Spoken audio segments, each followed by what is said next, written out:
The following program is supported by High Country Bank, which has been serving Colorado since 1886.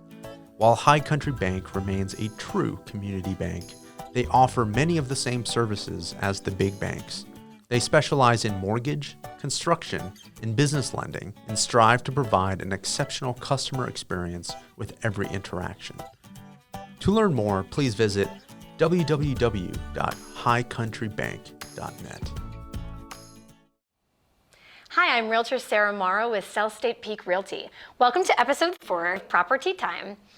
Today we're chatting about commercial lending, and I'm thrilled to welcome Drew Ballingham, commercial lender with High Country Bank here in Longmont. Drew is on his 20th year of service in lending. He's truly an expert, and he's about to share some golden nuggets about how it's not so scary to take out a loan as a small business owner, whether you own property or not.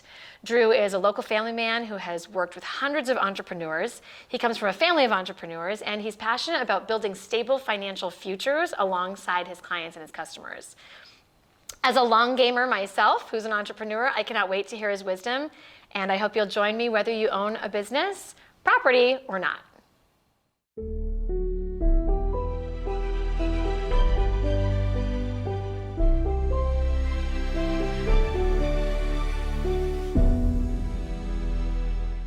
Hi, Drew. Hi, Sarah. Thanks for having me. You're so welcome. Thank you so much for coming. Yeah. So let's dive right into this. So now that we're somewhat post-pandemic, I know that Longmont is rife with small business owners, and all of us are clamoring for a little support, maybe to make up for lost time the last couple of years. And I don't know, you're the expert. What does a commercial borrower or a small business owner need to do to either qualify for maybe a mortgage or a purchase, or even just to get money? Because let's be honest, some business owners need money more than they need real estate right now. So tell us about what you're seeing and who you're helping. They do.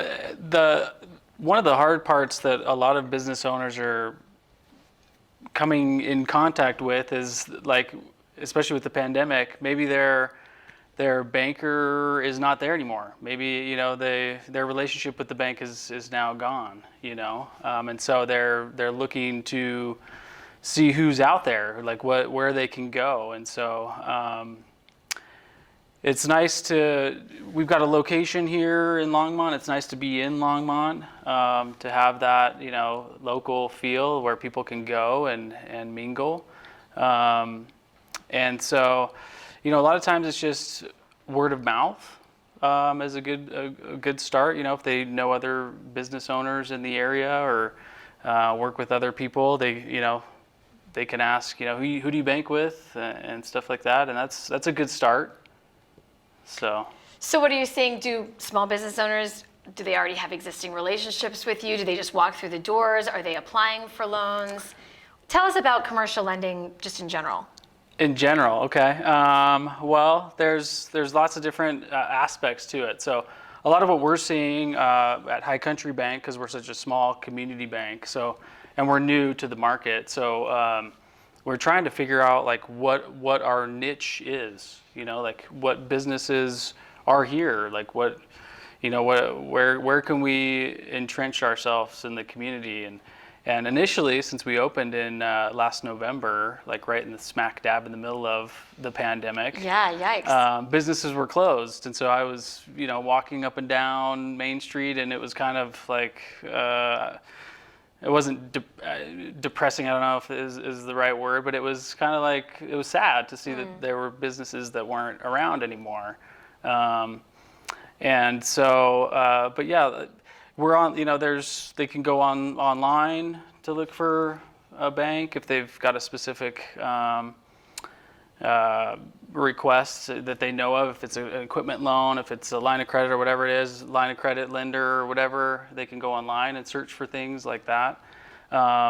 We don't have a lot of walking through the door business anymore, and that's true with any bank. Sure. And so a lot of it, is word of mouth, as we've done community events, gotten involved in the community. People recognize us, they see us wearing this shirt, they ask questions, and from there it just kind of snowballs. And just to to start the relationship and start the discussion, a lot of times it's either via email, someone introduced us via email, or a phone call, or at an event and a card has been swapped, and then somebody calls in and we start the discussion at that point. So you mentioned, I really love your entrepreneurial and your go-getter, like you literally hit the pavement. And I just so love that. Us realtors know what that's like. Yeah. So you were out looking for people to help and to serve, and it sounds like there are some businesses that obviously survived, such as you guys. Tell me about one of your partnerships here in Longmont that's been rewarding, that you've been able to support and see them through the pandemic, and maybe even help them own property or expand or rent or pay their rent or. Yeah, I mean, I've had the opportunity to deal with a lot of different industries since I've been here, and different aspects of businesses. One in particular is a Main Street business here that had experience in the dog grooming industry, and so elsewhere, but had come here and they were working, with a dog groomer and getting paid a contract with that groomer, and that groomer then is 70, I think, and so she didn't want to be involved in the business anymore, and so she came to them knowing that they had a bunch of experience and said, "Hey, do you guys want to purchase my business?" And a dog grooming business is an interesting business because there's not much. I mean, there's some inventory. All it is basically a leased space, with some like grooming. Really particular type of space. Yeah, and so there's not much by the way of like collateral, for us to lend against, and especially if they're leasing the space, we can't use that as collateral because they don't own it. Sure. But we were able to provide them with funding to purchase the business, and we looked at, okay, this business generates X amount of money. There's a client base here already. And that helps them qualify. It does help them qualify. Also, looking at their historical, what they've been able to generate just on their own through their own, contract with their other dog grooming place, so they've got to have some kind of income that's generated too. It can't be all pro forma and projections. Sure. But that was nice. It was a small loan, but for them it was huge because because they were startup, they were pandemic. Exactly. They were renting. Yeah, and it was a business that was mature. It already had a customer base, and so they were just walking into. And then with their expertise, they've been able to just grow it exponentially from there. So that was kind of neat. That must be very rewarding. It is. To help the underdogs, to pun. Hey, there you go. Yeah. Thank you for that. Well, we mentioned qualification, and I want to also touch on that. Were you done? Did I interrupt you? No, I'm done. There's many examples like that. Yeah, just another one, just to kind of throw it out there. Like e-commerce is a big thing now. Yeah. And so we actually have a client now who's he started out in his garage selling barbecue equipment, accessories, and stuff like that. Oh, okay. And not the food. Not the food, but just everything around it. But like aprons and LED lights that hang on the barbecue unit and stuff like that. Fun. But he was, he had a little bit of product, and it would be shipped to his house, and so he was just out of his garage, and from his garage he was shipping it.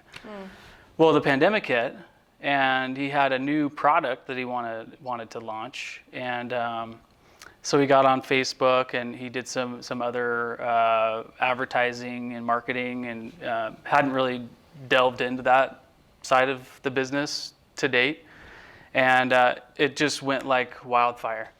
And it went from making a couple $100,000 in revenue a year to now he's like almost up to $2 million. You're kidding me. And that was pandemic fueled because everyone's online. Wow. And everyone's barbecuing. And wow. So his products and so he went from a $200,000 a year business to almost $2 million, and it's just going to grow and grow and grow.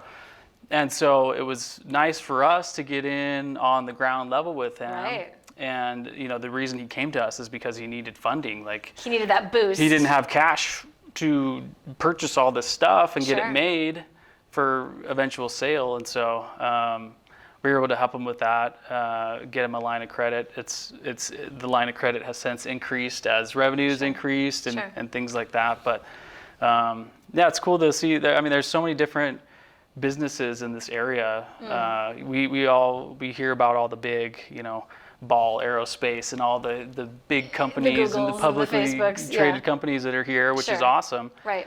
But yeah, there's a lot of smaller businesses that are scaling up or just starting. Or there's a ton, so it's nice. Well, despite this being a real estate show, I do appreciate you reminding me that Main Street is, the American dream is not just about our actual Main Street strip here. There's a lot of e-commerce. There's a lot of, like, I'm a realtor. I don't physically have a space on Main Street. I've got an office in Kaufman, but it's like a lot of us are just doing this online. We're doing this from our bootstraps, and it sounds like you have some wins that must feel very good to partner with. So I wanted to also get into, you mentioned qualification and you mentioned business credit. It feels like a lot of us, particularly in this real estate space industry that we're in, we know a lot about the 30-year fixed mortgage. We know about the amortized qualifying. I have to show you my tax returns. I have to show you my pay stubs. I know what roughly I can qualify for. Then I go shopping for a house, and then I go shopping for a loan product. You're on the commercial side, which intimidates a lot of people. Even if I do have my own mortgage and I do have a small business, I might be really intimidated about getting a commercial loan, small or large scale business. So can you help me figure out, do I run from it? Do I wait? Do I just dive in because it's really not that scary? I mean, it's not scary. And I hope that when people talk to me, their initial thought, their initial introduction with me, I try and say it's not scary. This isn't a scary thing, because it's not. I mean, it's. But I do get a lot of feedback that's why people waited till the last minute, till they needed funding in a week or two, because they were just so scared to even approach. I noticed the fear leading to procrastination myself. Exactly. Yeah, but I mean there are some similarities. So. Mortgage lending, there's typically like an application process, and you have to provide tax returns and income statements and financial statements and so on and so forth. Similar with commercial lending, no matter what it is, you've got, whether it's a line of credit, whether it's an equipment term loan, whether it's a commercial real estate deal, whether it's $10,000 that you need or whether it's $5 million that you need, the packet is pretty similar. It's the same.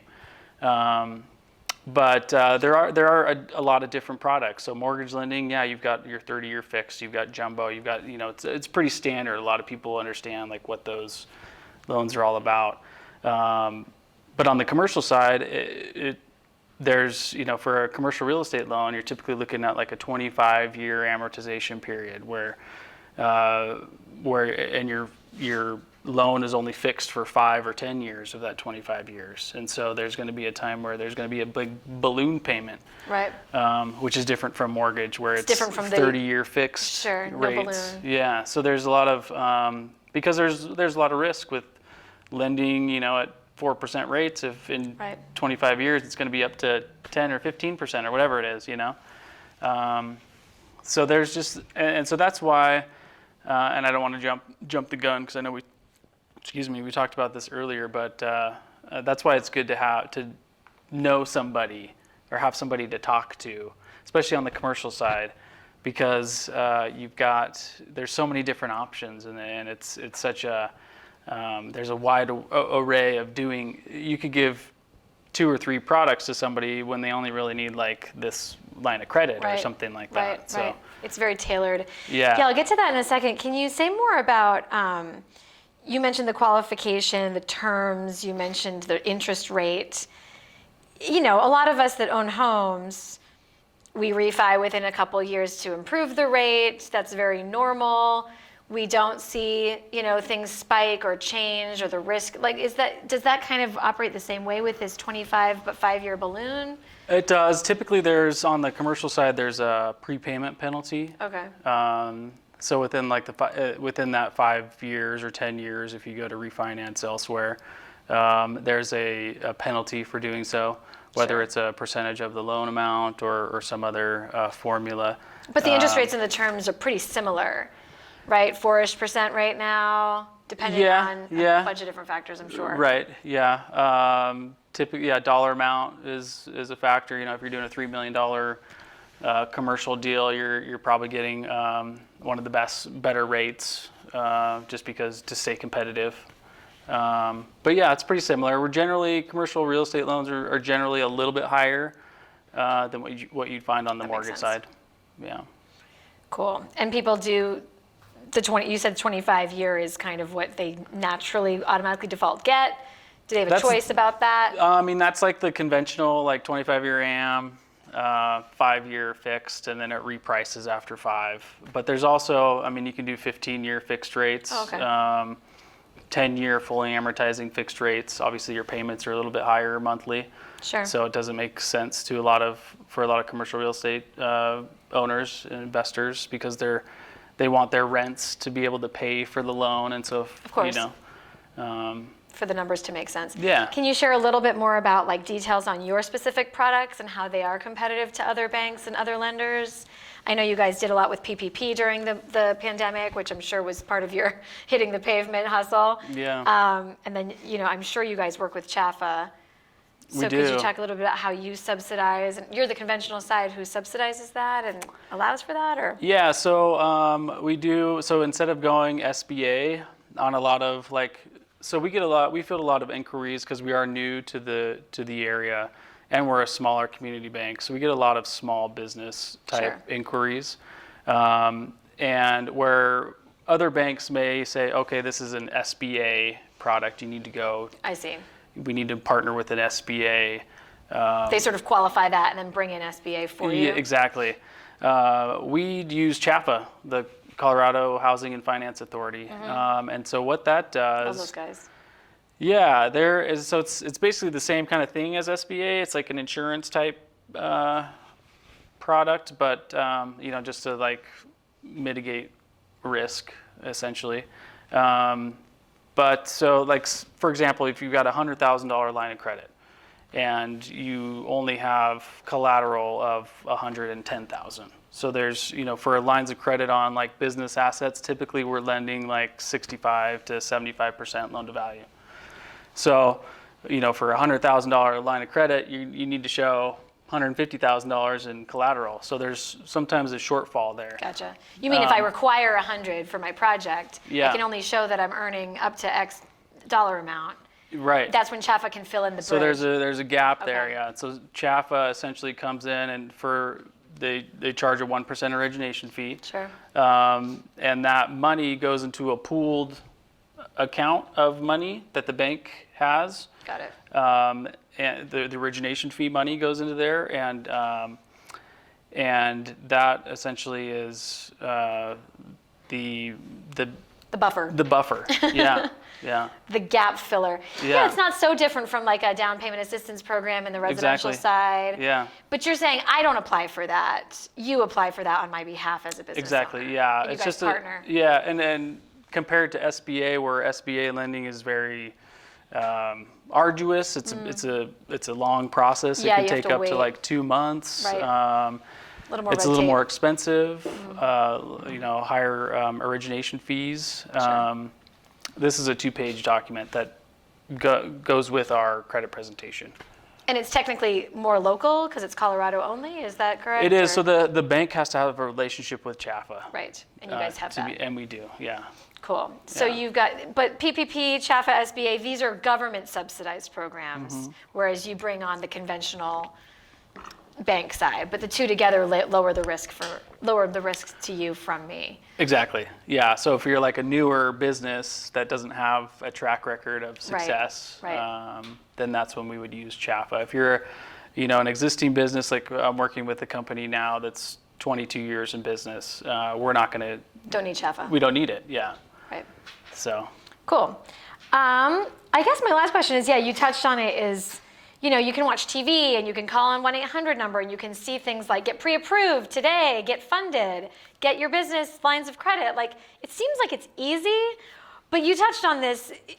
In my experience with these cut rate realtors and just sort of going down the wrong path myself and seeing clients do it, Tell me the real reasons why you need a human, why you need a branch, why it helps that you're local, why it helps that you're a local small business that's new yourself. Right. Can you give me some sense of like, what if I'm saving more money by calling the 1-800 number and I'm getting a better rate? Like, isn't that a better deal?